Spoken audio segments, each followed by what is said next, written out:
There was this man in Illinois who was busted by the authorities because he was hoarding birds in his house. They say he had over 300 birds in his house. As you can imagine, his home was for the birds. He was told that it would be around $13,000 to clean up the place. That's not cheap. As you can imagine, with the food he had in his house, the area was rather seedy.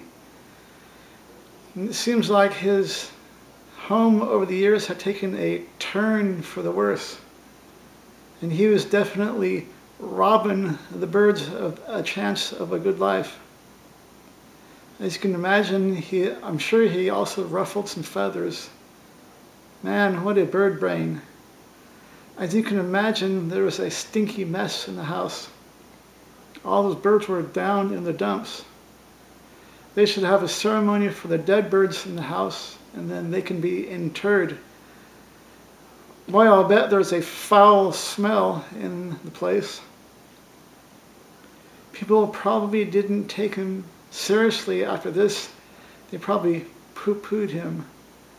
I'm sure as it got worse and worse, there were less people dropping in. I believe it was his duty to clean up after the birds. I'm sure more than once people would ask him what all the noise was. So I'm sure he had a story for them. He would offer his rendition, and with the story he'd have to wing it. Boy, that man was cuckoo. And the situation got to be an albatross around his neck.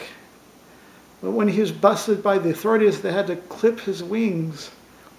And he had to sit down with the authorities and talk turkey. Boy, then he was a dead duck.